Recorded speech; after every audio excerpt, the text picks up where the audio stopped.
فلسفہ حسین تقوی کا نام ہے، فلسفہ حسین قربانیوں کا نام ہے، اور فلسفہ حسین سجدوں کا نام ہے۔ وہاں کربلا کی وادیوں اور گھڑیوں میں امام حسین نے بہت دعائیں مانگی۔ ایک شخص اپنی والدہ کے قبر پہ جاتا تھا اور قرآن پڑھتا تھا، تو خواب میں والدہ آئیں، کہنے لگی بیٹا قرآن کا نور تجھے گھیر لیتا ہے، بیٹا میں تجھے دیکھ نہیں سکتا، ایک عمل دیتا ہوں اور اس سے بہت فائدہ ہوگا۔ سورۃ اخلاص کا پڑھا ہوا ہدیہ اللہ کی رحمت سے نوروں میں، برکتوں میں اور اللہ کی رحمتوں میں پہنچتا ہے 100%، اور جو مراد مانگے اللہ عطا کرتا ہے۔ السلام علیکم ورحمۃ اللہ وبرکاتہ۔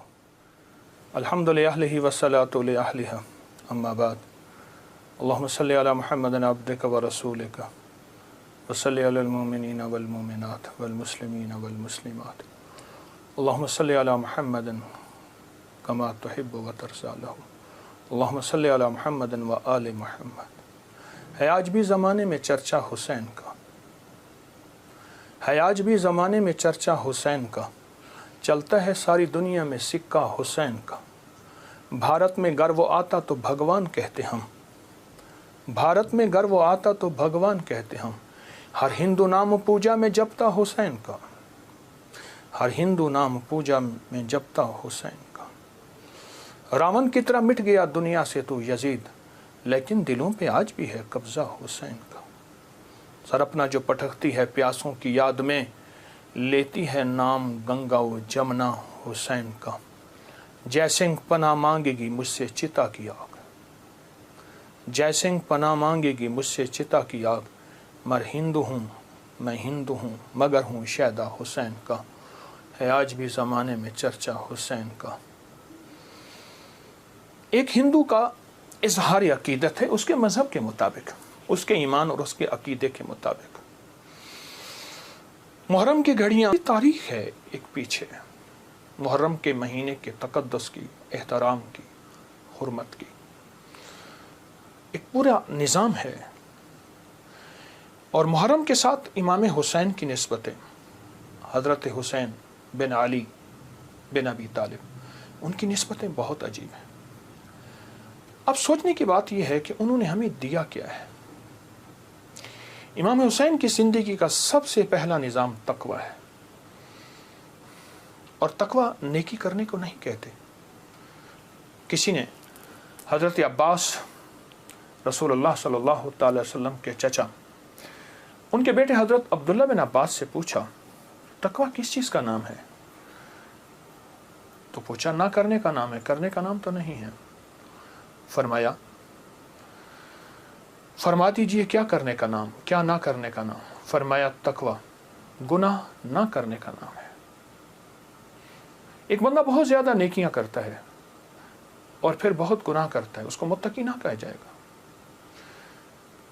فلسفہ حسین تقوی کا نام ہے، فلسفہ حسین قربانیوں کا نام ہے۔ فلسفہ حسین پانی نہیں مل رہا، پیاس کی شدت ہے، میں اس جگہ کو جا کے خود دیکھ کے آیا ہوں، کربلا کی ان وادیوں میں، لیکن اس بات کا اس پیغام کا نام ہے کہ وہاں حرام نہیں چلے گا، وہاں مشکوک نہیں چلے گا، وہاں حلال طیب اور طاہر زندگی چلے گی۔ ایک نظام ہے۔ اور فلسفہ حسین سجدوں کا نام ہے کہ جنگ جاری ہے اور نماز کا وقت آیا، آدھوں نے نماز پڑھی، آدھوں نے جنگ کی، پھر انہوں نے نماز پڑھی، سجدے قضا نہیں ہوئے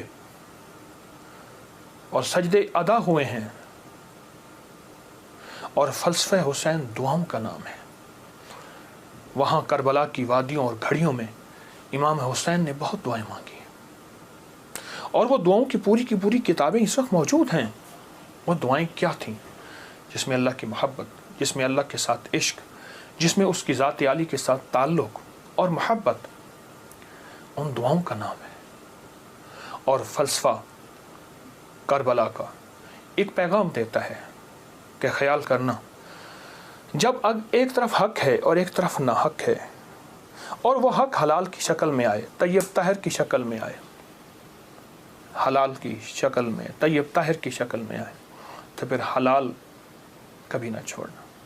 اور حرام کے اوپر تمہیں کائنات کیا تخت مل جائے اس کو کبھی اس کے قریب نہ جانا.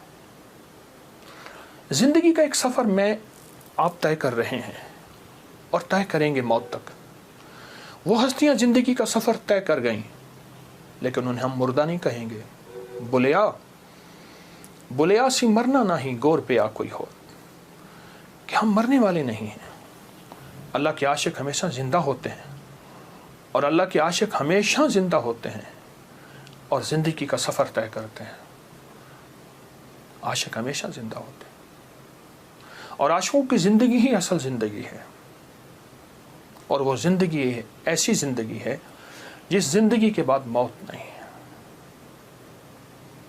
ایک عجیب واقعہ علامہ جلال الدین سیوطی رحمۃ اللہ نے لکھا ہے. ایک شخص اپنی والدہ کے قبر پہ جاتا تھا اور قرآن پڑھتا تھا. تو خواب میں والدہ آئیں, کہنے لگی بیٹا تو آ کے نا کچھ دیر بیٹھ جایا کر, پھر قرآن پڑھا کر, اس سے پہلے قرآن نہ پڑھا کر. کیوں؟ جب تو آتا ہے قرآن کا نور تجھے گھیر لیتا ہے. بیٹا میں تجھے دیکھ نہیں سکتی, تیرے قرآن پڑھنے سے میری قبر نوری, نورانی, روحانی, اس میں روشنی, اس میں برکت. لیکن میں تجھے دیکھنا بھی چاہتی ہوں. ماں ہوں, ماں کی مامتا بیٹے کو دیکھ کے بھی کلیجہ ٹھنڈا کرتی ہے. یہ زندہ ہوتے ہیں, ان کو موت نہیں آتی. انتقال ہوتا ہے, انتقال کہتے ہیں منتقل ہوتے ہیں ایک عالم سے دوسرے عالم. یہ عالم شہود ہے, عالم ارواح سے آئے ہیں ہم, اور عالم برزخ کا سفر ہمارا جاری ہے, آنے والا ہے, جس کا نام موت ہے, فنا ہے.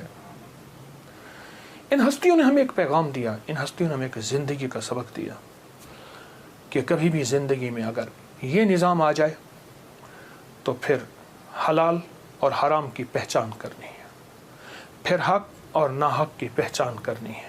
اور حلال اور حرام میں اگر کنبا جا رہا اور معصوم بچے جا رہے, اور پھر یہ نہیں دیکھنا کہ کون جا رہا, پھر دیکھنا یہ ہے کہ اللہ کی راہیں, سچی راہیں کون ہیں اور کہاں ہیں اور کیسے ہیں.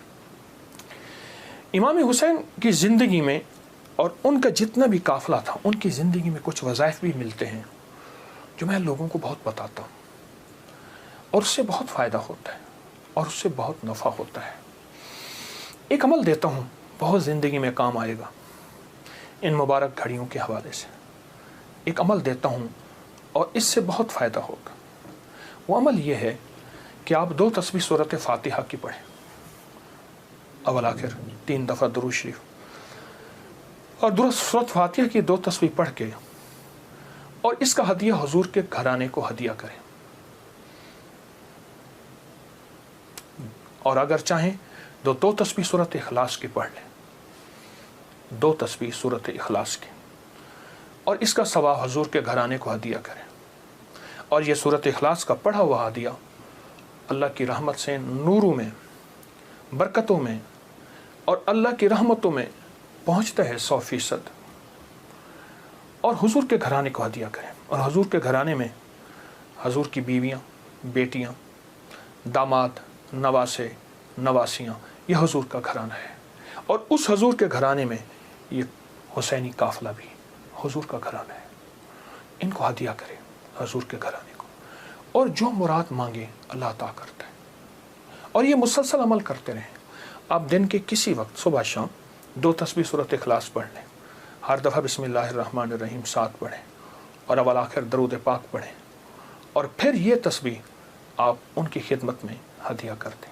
آپ کا کوئی مسئلہ ہے, آپ کی کوئی مشکل ہے, آپ کی کوئی پریشانی اور ناممکن ہے, اس مسئلے, مشکل اور پریشانی میں یقیناً آپ کے لیے خیر کی, برکتوں کی اور رحمتوں